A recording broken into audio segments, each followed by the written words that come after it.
ফেসবুকে তখন আমি নতুন, অত কিছু বুঝতাম না। টুকটাক ফ্রেন্ড রিকোয়েস্ট পাঠাতাম, আর আমাকে কেউ পাঠালে আমিও অ্যাকসেপ্ট করে নিতাম। সেভাবে কাউকেই কখনো মেসেজ করতাম না। একদিন একটি ছেলের ফ্রেন্ড রিকোয়েস্ট অ্যাকসেপ্ট করার সঙ্গে সঙ্গেই আমাকে মেসেজ করে লিখল, কেমন আছো? ভাবলাম আমাকে চেনে। রিপ্লাই দিয়ে বললাম, ভালো আছি। তা তোমাকে ঠিক চিনতে পারলাম না তো। না চিনলে কি কথা বলতে নেই? তা কেন, কথা তো বলাই যায়। ভালো বন্ধুও তো হতে পারি আমরা। দেখবেন, অদেখা জগতের লোকের সঙ্গে কথা বলার একটা আগ্রহ থাকে। ফেসবুক করা শিখেছি সবে সবে। বললাম, অবশ্যই। বন্ধু হতে আর অসুবিধে কি? তোমার নম্বরটা দেয়া যাবে কি?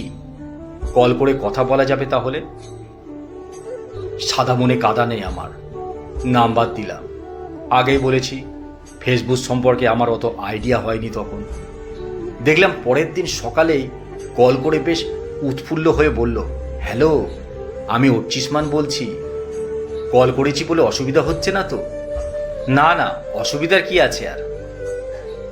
তারপর থেকে ছেলেটি আমাকে কল করতে শুরু করলো। প্রতিদিন সকালের শুরুতে মর্নিং, দুপুরে নুন, বিকেলে আফটারনুন, সন্ধ্যায় ইভিনিং, রাতে নাইট, এসব মেসেজ আসতো। আর তার আগে একটা গুড বসিয়ে দিত। আর সারাদিনে 4 থেকে 5 বার করে কল করত। একদিন বলল, তোমার জন্য একটা সুন্দর গিফট আছে, একদিন দেখা করে তোমাকে গিফটটা দিতে চাই। আমি বললাম, আরে ওসবের দরকার নেই। তাছাড়া এই গিফট মিফট আমার ভালো লাগে না। বন্ধু ভালোবাসে দিলে নিতে হয়। কথাটা এমনভাবে টেনে টেনে সুর দিয়ে বলল, যেন ডাবরের মধু কেউ যেন গায়ে ঢেলে দিল। ব্যাপারটা কেমন যেন হানি হানি। আগে আমি এরকম কোনো বন্ধু পাইনি, তাই অভিজ্ঞতাও নেই। এত ভালোবাসাবাসি আমার আবার সহ্য হয় না। জোর জবরদস্তি করাতে ওর সাথে দেখা করতেই হলো। শেষমেশ একটা শার্ট গিফট করলো আমাকে। শার্টটা দিয়ে বলল, খুশি তো? কি আর বলবো, উপহার যেমনই হোক তাতে খুশি হতে হয়। তাই বললাম, হ্যাঁ খুশি। এই উপহার নেওয়াটাই আমার সব থেকে বড় ভুল। তারপর থেকে সারাদিনে 5 বার করে কল করে খোঁজ খবর নিতে শুরু করলো। খেয়েছি কিনা, শুয়েছি কিনা, বসেছে কিনা, আর গাদাগুচ্ছের মেসেজ। ফোন রিসিভ না করলে সে কি অভিমান। আমি তো ভাবছি, কি ব্যাপার, এই ছেলে এসব করছে কেন? এইসব দেখে শুনে অন্য একটা ঘটনার কথা তখন মনে পড়ে গেল। একবার একটা মেয়েও নিজে থেকে প্রেম নিবেদন করেছিল আমাকে।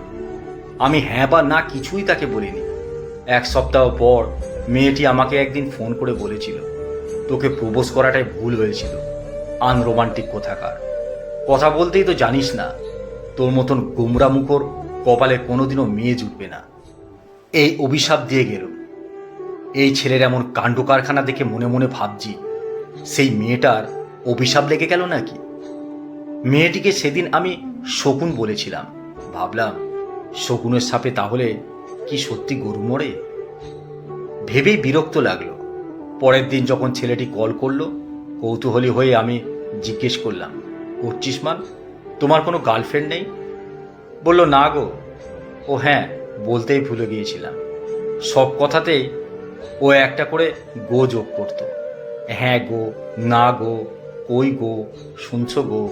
যেমন করে আমার এক প্রতিবেশী কাকিমা কাকুকে গো সম্বোধন করত, ঠিক তেমনি। এসব শুনে নিজেকে পাগল পাগল মনে হতো।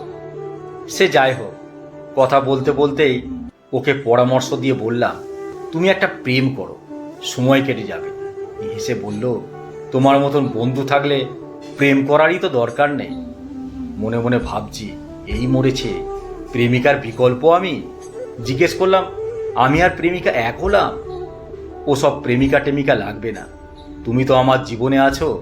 প্রেম করা মানে শুধু সময় নষ্ট করা। গতি ভালো ঠেকলো না। ব্যাটা বলে কি? আমি ইগনোর করতে শুরু করলাম। 5 বার কল করলে 2 বার রিসিভ করতাম। একদিন অভিমানী গলায় বলল, তুমি কি আমাকে ইগনোর করছো? না না, আসলে একটু ব্যস্ত থাকি তো তাই। শোনো, একটা পার্সোনাল কথা আছে তোমার সাথে। পার্সোনাল শুনে আমি আকাশ থেকে পড়লাম। আমার সাথে আবার কিসের পার্সোনাল? বললাম, পার্সোনাল? আসলে বলতেও লজ্জা করছে। আসলে তুমি এতটাই নিজের হয়ে গেছো, তাই তোমাকে বলতে অসুবিধা নেই। আমাকে 40,000 টাকা দিতে হবে, দেবে তো? শুনে তো চক্ষু ছানা পড়া। লোকে তবু ধার চায়, এ তো দেখছি ডোনেশন। সত্যিই তো, গার্লফ্রেন্ডকে দিয়ে যেটা হবে না সেটা আমাকে দিয়ে হবে। ঠিকই তো বলেছিল বেটা। বুঝতে পারলাম আমার প্রতি এত ভালোবাসা কেন। বললাম, আমার কাছে তো অত টাকা হবেই না। কত হবে, 20? না না, অত হবে না, 10 তো হবে। বললাম, তাও হবে না, 5? ওহো। সুর বদলে গিয়ে রাগত স্বরে বলে উঠল, এই একটা সত্যি কথা বলো তো, তুমি গভর্নমেন্ট জব আদৌ করো তো? সামান্য 5,000 টাকাও তোমার কাছে নেই? দুঃখের সঙ্গে বললাম, নেই। বলে ফোনটা রেখে দিলাম। রাখার আগে বললাম, পরে কথা হবে। তারপর থেকে কল করলে আর রিসিভ করতাম না, মেসেজ করলেও রিপ্লাই করতাম না। অনেকদিন এভাবেই কাটলো। শেষমেশ থাকতে না পেরে ছেলেটি একটা কড়া ভাষায় মেসেজ করে আমাকে লিখল, তোমাকে যে শার্টটা দিয়েছিলাম ওটা 800 টাকা নিয়েছিল। শার্টটা তো আর ফেরত আনতে পারবো না, ওই টাকাটা আমাকে একটু পাঠিয়ে দিও। তোমার মতো ভিখারির সাথে বন্ধুত্ব করাই ভুল হয়েছে, কিপটে মাল একটা। আমি মেসেজে লিখলাম, ঠিক আছে, চিন্তা করো না, আমি 800 টাকা দিয়ে দেব। তবে বস, একবারে পারবো না, 16টা ইনস্টলমেন্টে দেব। প্রতি মাসে ওই 50 করে দেব। সেটা আমার বাড়ি থেকে এসে নিয়ে যেও। যেদিন আসবে ওই দিন কিন্তু আমার বাড়িতে আতিথেয়তা নিতে হবে। অতিথি আপ্যায়নের কোনো ত্রুটি হবে না। ও হ্যাঁ, বলতেই ভুলে গেছি, আমি এখন মুম্বাইয়ে থাকি। অ্যাড্রেসটা পরে মেসেজ করে দিয়ে দিচ্ছি। মেসেজ পেয়ে সঙ্গে সঙ্গে কল করলো ছেলেটি। রিসিভ করতেই বলল, ভাবলে কি করে তোর থেকে 50 টাকা নেওয়ার জন্য আমি প্রতি মাসে মুম্বাই যাব? জন্মের ভিখারি একটা, ভাববো ভিখারিকে দান করেছি শার্টটা। মুচকি হেসে বললাম, ইস, তোমাকে আর ওটাও ভাবতে হবে না। তোমার অনেক আগেই আমি তোমার মঙ্গলের কথা ভেবে আমি ওই শার্ট কবেই ভিখারিকে দিয়ে দিয়েছি, যাতে তোমার একটু পুণ্য হয়। আমার এমন কথা শুনে রেগে অগ্নিশর্মা হয়ে বলে বসলো, শালা কুত্তা, ফোনটা রাখ। কলটা কেটে তো দিলই, সঙ্গে সঙ্গে ব্লক করে দিল। বোঝো কাণ্ড। শেষে ধন্যবাদটাও জানাতে পারলাম না। কেমন একটা আফসোস হয় বলুন তো। কলমে সরজিৎ ঘোষ।